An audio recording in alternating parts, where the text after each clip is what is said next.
Yes mga lods, at gagawa tayo ng yung ating recipe ngayon sa araw na ito mga lods.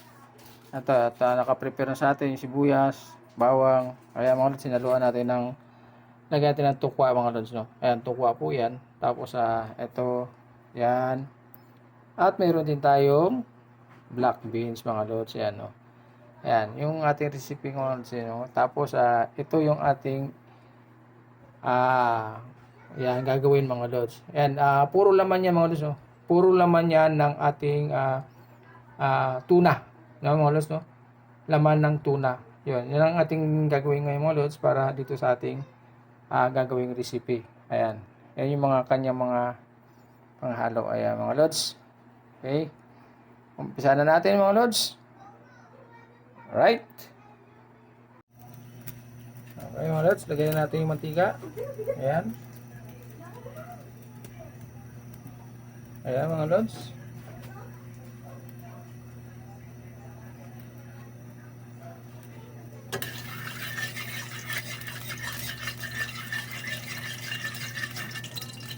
Unahin natin pag ano mga lods, yung tokwa para ano iwan natin yung ano yung isda. Ihuli natin mga lods. So, igisa natin mga lods yung ating bawang. Ayan, bawang.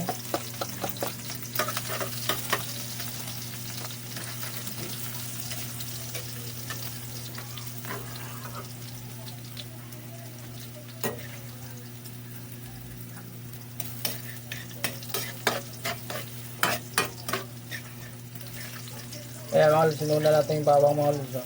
Tapos sinunod natin yung mga lods, yung ating ayan, sibuyas natin mga lods. Ako kasi mga lods, para sa akin, gusto ko medyo mapula-pula yung bawang. Kaya para kumbaga naglalasa ano talaga siya. Tapos sunod natin yung sibuyas mga lods. Depende naman sa inyo mga lods. Kung anong kasi yung iba gusto na una yung sibuyas. Gusto ako mga lods, ang gusto ko nauna yung bawang. No? Tapos gusto na rin natin mga lods yung tukwa. Lagyan na rin natin tukwa mga lods. Yan. Yan mga lods, no? Lagyan natin yan. Tapos paano natin yung tukwa mga lods, medyo papula-pulahin natin bago natin siya ilagay. Isunod natin yung iba pa mga lods, no? Okay? Okay mga lods. Tapos lagyan naman natin mga lods itong ating tuna. Ayan, laman ng tuna mga lods, no? Lagyan naman natin siya. Ayan.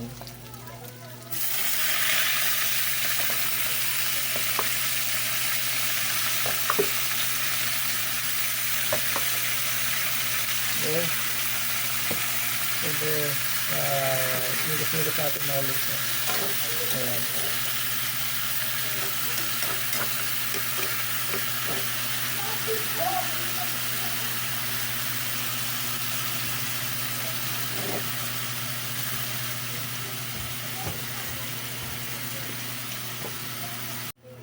Ayan mga lods, lagyan natin ng konting tubig mga lods. Ayan. Ayan. Para meron siyang sabaw-sabaw mga lods. Kunti lang naman. Ayan. Tapos siyempre mga lods, lagyan din natin ng konting asin. Ayan. Kunting asin lang mga lods. Para kasi lagyan naman natin tuyo ito mga lods. Ayan. Okay.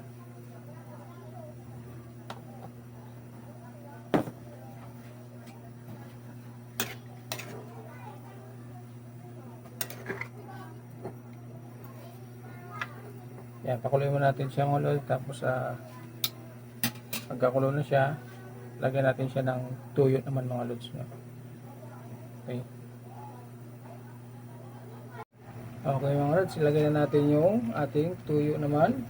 Ayan.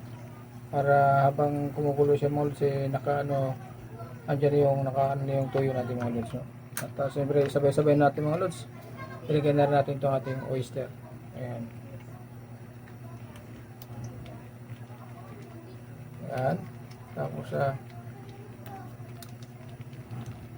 pigayin natin para hindi masayang yung ano natin. Ayan. Tapos ilagay na rin natin mga lods yung ating sili. No? Ayan. Okay. Tapos ito mga lods. Lagyan na natin ito.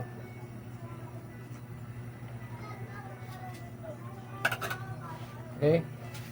Kunting halo-halo tayo. Yan.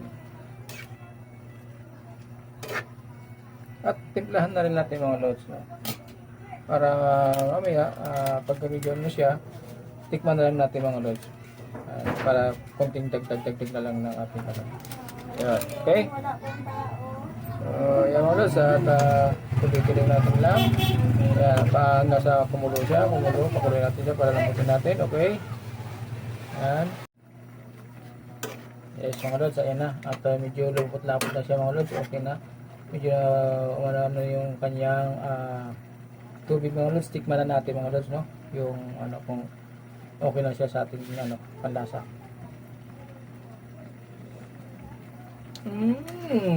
Yummy naman ito. Wow. So ayan mga lods. Ayan at yan ito ang ating recipe sa umagang ito mga lods. Araw na ito at thank you very much sa lahat ng mga followers, viewers at sa lahat po na sumusuporta sa aking video. Thank you very much po. At God bless po sa inyo. At thank you for watching mga lods. Bye bye po at patuloy lang po sana mga lods at ang inyong pagsuporta sa aking video. At thank you very much. God bless po. Bye bye mga lods.